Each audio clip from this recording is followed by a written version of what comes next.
اللہ الرحمن الرحیم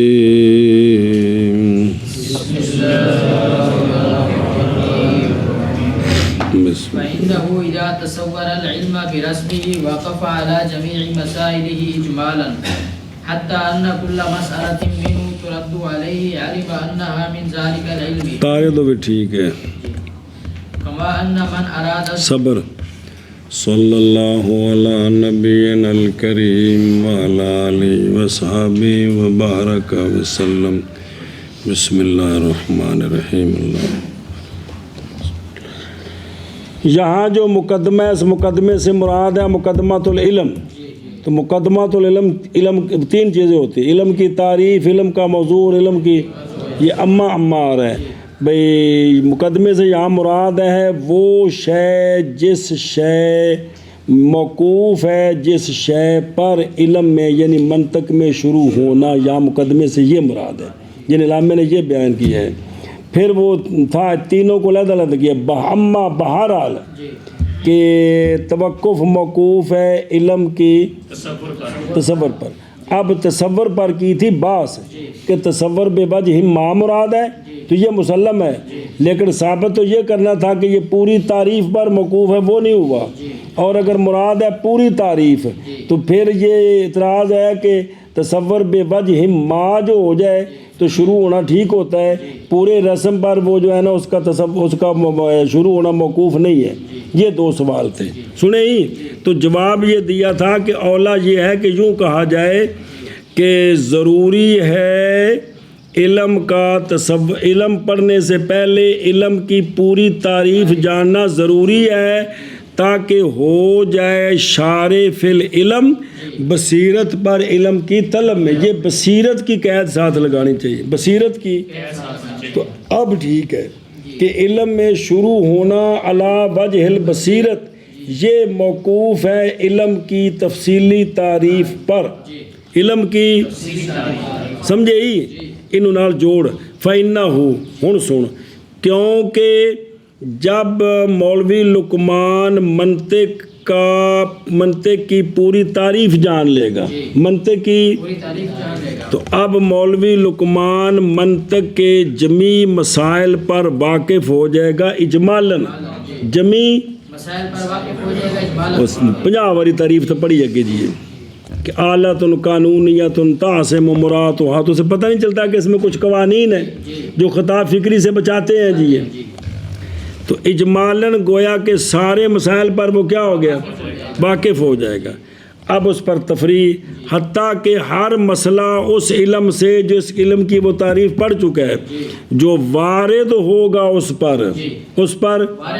یعنی ہر روز جو آگے پڑھتا جائے گا جانتا جائے گا کہ یہ مسئلہ اسی علم سے ہے جس کی میں نے تعریف پڑھی ہے اور کیا کیونکہ شارع فی العلم جب تصور کرے گا علم کا برسمی ہی تو واقف ہو جائے گا اس علم کے جمیع یعنی اس کو جو بصیرت ہوگی یہ بصیرت پر دلیل ہے جمیع مسائل پر اجمالاً واقف ہو جائے گا حتیٰ کہ ہر مسئلہ جو اس پر وارد ہوگا وہ جانتا جائے گا کہ یہ فلاں علم سے ہے جو پڑھتا جائے گا تارد جو وارد ہوتا جائے گا جس مسئلے سے گزرتا جائے گا اس کو پتہ چل جائے گا کہ فلاں علم کا ہے کیونکہ او پچھوں فلولا کل پڑھے سی ہو کیونکہ شارع اور جب اس کو پوری تعریف آتی ہوگی جب تصور کرے گا علم کا برسم ہی یعنی پوری تفصیلی تعریف اس کو پتہ چل جائے گی تو واقف ہو جائے گا علم کے جمیع مسائل پر اجمالاً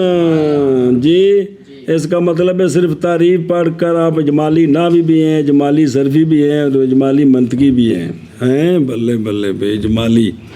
اچھا جی وہ تو لا تو پھر جمالی ہو گئے جی حتیٰ کہ یہ بات کہ ہر مسئلہ اس علم سے جو وارد ہوگا اس پر جان لے گا کہ وہ مسئلہ اسی علم سے ہے جی علم جب تصور کرے گا علم کا برسمی ہی تو واقف ہو جائے گا اس علم کے جمیع مسائل پر اجمالاً حتیٰ کہ یہ بات کہ ہر مسئلہ اس علم سے جو وارد ہوگا اس پر وہ جانتا جائے گا کہ یہ مسئلہ اسی علم سے ہے کما کما ان من اراد سلوک طریق لم یشاہدہ لیکن عرف اماراتہ فهو علی بصیرۃ فی سلوکہ. مثال دیتے ہیں جی جو بندہ راستے پر چل رہا ہے جی ایسا راستہ جو اس نے پہلے نہیں دیکھا ہوا لیکن اس کی نشانیاں پہچانتا ہے کہ جب تو وہاں سے چلے گا نا آگے ایک چوک آئے گا چوک سے تو نے الٹے ہاتھ پہ ہو جانا ہے پھر جب تو چلے گا نا تو آگے ایک نشان ہوگا اس سے تو نے سیدھے ہاتھ پہ ہو جانا ہے تو پھر آگے چلے گا نا تو پھر آگے چل کر ایک پلی آئے گی اس پلی سے جو دوسری جانب راستہ نکلتا ہے وہاں جانا ہے سمجھیے جی تب یہ نشانیاں جب پتہ ہوں اور مثال دی ہے جیسا کہ وہ بندہ جو کسی راستے پر چلنے کا ارادہ رکھتا ہے جس راستے کا اس نے ابھی مشاہدہ نہیں کیا لیکن وہ اس کی نشانیوں کو جانتا ہے تو وہ علی بصیرت فی سلوک ہی ہے جیسا کہ وہ بندہ جو ارادہ کرے کسی راستے کے چلنے کا پر ایسا راستہ کہ نہیں مشاہدہ کیا اس نے اس کا انڈٹھا لیکن پہچانتا ہے اس کی نشانیوں کو تو پس وہ اپنے چلنے میں بصیرت پر ہے. جی جیسا کہ یہ بات کہ وہ بندہ جو ارادہ رکھتا ہے کسی راستے پر چلنے کا کہ جس کے ایسا راستہ کہ نہیں مشاہدہ کیا اس شخص نے اس کا لیکن وہ پہچانتا ہے اس کی نشانیوں کو بس وہ اپنے چلنے میں بصیرت پر ہے. یہ پہلا آگے یا یہ شروع موقوف ہے علم کے تصور پر. اب اما علی بیان الحاجت الیہ فَلِأَنَّهُ لو لم يعلم غایت العلم والغرض منه لکان طلبه بعبثا. الغرض غایت العلم والغرض منه. بہرحال شروع فی العلم موقوف ہے بیان حاجت العلم پر. اس کی دلیل کیا ہے؟ اس کی کیا ہے؟ بہرحال یا شروع ہونا شروع فی العلم یہ موقوف ہے بیان الحاجت پر اس کی طرف علم کی طرف علم کی طرف حاجت یہ پہلے پتہ ہو تب شروع ٹھیک ہوگا. وجہ اس کی یہ ہے اس لیے کہ اگر مولوی لقمان اگر نہیں جانتا علم کی غایت کو اور علم سے غرض کو کہ میں کیا پڑھنا چاہتا تھا اور کیا پڑھ رہا ہوں تو اس کی ساری طلب جو ہے وہ کیا ہو جائے گی. اب بس عبارت ہے ایسی شے سے جس پر کوئی فائدہ یا ابس کی تعریف ہے جی کہ بس وہ کام ہوتا ہے جس پر کوئی فائدہ نہ دنیاوی تو نہ اخروی نہ. یہ دلیل دی اس پر. اور بہرحال بیان حاجت پر کس پر یعنی تصدیق اس بات کی کہ منطق محتاج الیہ ہے یا لوگ محتاج ہیں کس کی طرف اور عصمت میں ایشا بس ہے. اور بہرحال بیان حاجت العلم پر کیا موقوف ہے شروع فی العلم. کیوں؟ اس لیے کہ اگر نہیں جانتا شارع فی العلم علم کی غایت کو اور علم سے غرض کو طلبتہ ہو جائے گی طلب شارع فی العلم کی. اب بس جی حاجت کے بیان حاجت العلم کے بیان پر بس اس لیے کہ اگر نہیں جانتا شارع فی العلم علم کی غایت کو اور علم سے غرض کو تو البتہ ہوگی طلب بس. الغرض غایت العلم والغرض. غرض وہ فائدہ ہوتا ہے جو فائدہ مترتبہ ہوتا ہے بحسب الفعل اس حیثیت سے کہ وہ فاعل کے لیے فعل کے صدور کا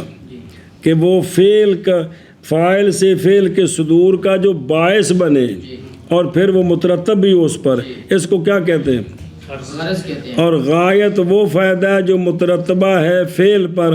برابر ہے کہ وہ فاعل کے لیے فعل کرنے کا. لہذا غرض جائز ہے یہ کہ مترتب ہو یا اور غایت ضروری ہے یہ کہ الٹا دیتا ہے تنجھے. اور تحقق غایت کی بغیر غرض کے اس میں کہ جب نہ حاصل ہو فائدہ مترتبہ باعث الفعل مسئلہ اٹھ گیا. جی ہاں جی شابت جی. وَأَمَّا عَلَى مَوْضُوعِهِ فَلْيَنَّ تَمَايُزَ الْعُلُومِ بِحَسِّ تَمَايُزِ الْمَوْضُوعَاتِ. بس بہرحال مولوی ہاشم کا منطق میں شروع ہونا، کسی علم میں شروع ہونا، یہ شروع ہونا علم کے موضوع پر موقوف ہے، یعنی موضوع کو جاننا چاہیے کہ موضوع کون ہے،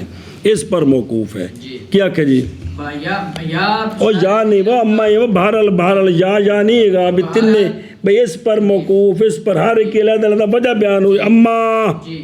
اور بہرحال شارع فی العلم کا علم میں شروع ہونا موقوف ہے علم کے موضوع کے جاننے پر، اس پر دلیل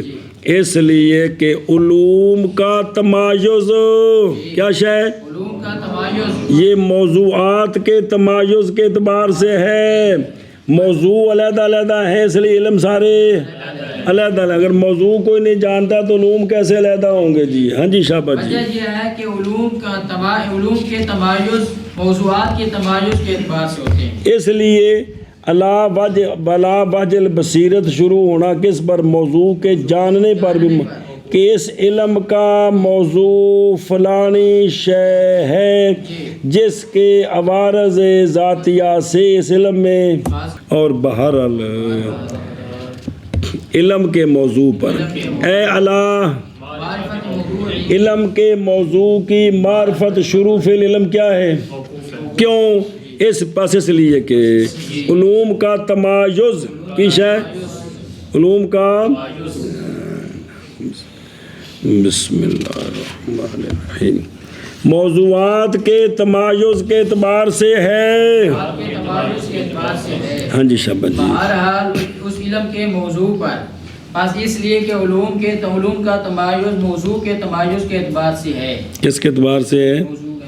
اے بے سبب بے حسب مطلب اے بے، تمایز موضوعات، جیسا کہ وہ ظاہر ہے جی کہ موضوع علیحدہ علیحدہ ہوں گے تو علم علیحدہ علیحدہ۔ اب ایک مثال دیتے ہیں جی، فإن علم الفقه مثلا انما يمتاز عن علم اصول الفقه بموضوعه، بس کیونکہ ایک مثال دے رہے ہیں، کیونکہ علم فقہ کی علم فقہ مثلا ایک مثال کوئی بھی یہ ممتاز ہوتا ہے مدون کی نظر میں علم اصول فقہ سے، صرف اپنے موضوع کے اعتبار سے، صرف اپنے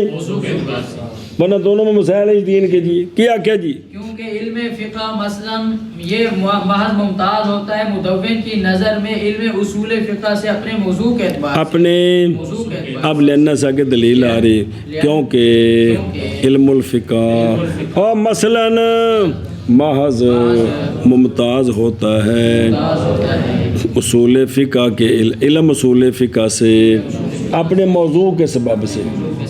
جی۔ لأن علم الفقه يبحث فيه عن أفعال المكلفين من حيث إنها تحل وتحرم وتصح وتفسد، کیونکہ علم فقہ جو ہے نا، علم فقہ فعل المکلف موضوع ہے کس کا؟ علم فقہ کا، تو علم فقہ جو ہے اس میں بحث ہوتی ہے مکلفین کے افعال سے، اس حیثیت سے کہ وہ افعال حلال ہیں، حرام ہیں، صحیح ہیں، فاسد ہیں، فقہ میں یہ بحث ہوتی ہے۔ کیڑی فقہ؟ وہ کیڑا ہے پہ کیا پڑھے جی؟ اچھا چلو، اس لیے کہ علم فقہ بحث کی جاتی ہے اس علم میں مکلفین کے افعال سے، اس حیثیت سے کہ وہ افعال حلال ہیں اور حرام ہیں اور صحیح ہیں اور فاسد ہیں، یہ بحث ہوتی ہے۔ یہ اس لیے کہ علم الفقہ بحث کی جاتی ہے اس میں، بھئی اس کا فعل المکلف افعال المکلفین یہ موضوع ہے کس کا؟ میں بحث کی ہے تو اس میں مکلفین کے افعال سے، لیکن کس اعتبار سے؟ اس حیثیت سے کہ افعال حلال ہیں اور حرام ہیں اور صحیح ہیں اور فاسد ہے۔ کون سا فعل حلال ہے، کون سا فعل صحیح ہے اور کون سا فعل فاسد ہے؟ علم فقہ بحث کی جاتی ہے اس علم میں مکلفین کے افعال سے، اس اعتبار سے کہ وہ افعال حلال ہیں اور حرام ہیں اور صحیح ہیں اور فاسد ہیں جی۔ وعلم اصول الفقہ یبحث فیہ عن الادلۃ الشرعیۃ السمعیۃ من حیث انها یستنبط عنها الاحکام الشرعیۃ، اور علم اصول فقہ اس میں بحث ہوتی ہے، اس کا موضوع ہے ادلہ شرعیہ، ادلہ اربع اس کا موضوع ہے کہ کوئی نہیں، علم اصول فقہ اس میں بحث ہوتی ہے ادلہ شرعیہ سمعیہ سے، لیکن کس حیثیت سے کہ ان ادلہ سے احکام شرعیہ کیسے مستنبط کیے جاتے ہیں۔ ہاں جی کیا کیا جی؟ اور علم اصول فقہ بحث کی جاتی ہے اس علم میں ادلہ شرعیہ سمعیہ سے اس اعتبار سے من حیث الاجمال، اس حیثیت سے کہ وہ کہ ان ادلہ سے احکام شرعیہ کیسے مستنبط ہوتے ہیں، ہاں مستنبط کیے جاتے ہیں۔ اور علم اصول فقہ بحث کی جاتی ہے اس میں ادلہ شرعیہ سمعیہ سے، اور من حیث الاجمال جی اس حیثیت سے کہ ادلہ مستنبط ہوتے ہیں ادلہ سے احکام شرعیہ، وہ احکام شرعیہ جو عبارت ہیں ہم مسائل الفقہ ہے جی۔ اور علم اصول فقہ بحث کی جاتی ہے اس میں ادلہ شرعیہ سمعیہ سے اس حیثیت سے کہ مستنبط ہوتے ہیں ادلہ شرعیہ سے احکام شرعیہ۔ فلما کان لہذا موضوع ولذالک موضوع آخر صار علمین متمایزین منفردا کل منہما عن الآخر۔ لہذا تبصرہ جب کہ فقہ کا موضوع اور اصول فقہ کا تو دو علم ہو گئے، ممتاز ہو گئے، منفرد ہو گیا ہر ایک ان میں سے دوسرے سے۔ کیا کیا جی؟ فقہ کا موضوع اور ہے اور اصول فقہ کا موضوع اور ہے تو یہ علیحدہ علیحدہ ہو گئے، اگر موضوع نہ ہو تو علیحدہ کیسے ہوتے؟ پس جب کہ ہے اس کے لیے، کس کے لیے؟ ایک موضوع اور دوسرے کے لیے دوسرا موضوع، اس کا موضوع افعال المکلفین، اس کا موضوع ادلہ، تو ہو گئے دونوں کون؟ وہ جن دی مثال دیتی ہو گیا وہ دونوں کون؟ علمین متمایزین، درا حالے کے منفرد ہے کل واحد، ہر ایک ان دونوں سے دوسرے سے جی۔ جب کے لیے موضوع اور اس کے لیے دوسرا موضوع ہوگا، یہ دونوں علمین اور ہو گئے دونوں علمین اور متمایزین، درا حالے کے ہر ایک منفرد ہے دوسرے سے۔ فلم يعرف الشارع في العلم ان موضوعه اي شيء هو لم يتميز العلم المطلوب عنده۔ اگر شارع فی العلم فی الفقہ اب الاصول فقہ نہیں پہچانتا اس بات کو کہ جس علم کو میں پڑھ رہا ہوں اس کا موضوع کیا شے ہے، تو یہ بندہ نہیں ممتاز ہوگا علم مطلوب اس کے نزدیک، کیونکہ بحث ہوئی ہے موضوع کے عوارضات سے، تو جو موضوع کو نہیں جانتا تو وہ جو علم پڑھ رہا ہے اس کا امتیاز نہیں ہو سکتا جی۔ کیا جی؟ بس اگر نہیں جانتا شارع فی العلم اس بات کو کہ موضوع اس علم کا جس علم کو پڑھنا چاہتا ہے کون سا ہے، تو اب نہیں ممتاز ہوگا علم مطلوب اس کی۔ یہ وجہ آ گئی تینوں کی جی کہ بھئی شروع فی العلم، علم کی تعریف پر، علم کی غرض و غایت پر اور علم کے موضوع پر کیوں ہے۔ ایشا بس جی سمجھے ہی۔ پس اگر نہ جانا شارع فی العلم نے اس بات کو کہ موضوع اس علم کا کون سی شے ہے وہ، تو نہیں ممتاز ہوگا علم مطلوب اس کے نزدیک جی۔ بس اگر نہیں جانتا شارع فی العلم اس بات کو کہ موضوع اس علم کا کون سی شے ہے وہ، تو نہیں ممتاز ہوگا علم جو مطلوب ہے اس کے نزدیک۔ ولم یکن لہ فی طلبہ بصیرۃ، بس لہذا جب یہ چیزیں نہیں جانتا تو اس کا علم کی طلب میں وہ علی وجہ البصیرت شروع نہیں ہے انیرج ڈانگا سنیں، اور نہ ہوگی اس کے لیے اپنی طلب میں بصیرت جی۔ اگلے متن دے نال تمہید دیجیے جی۔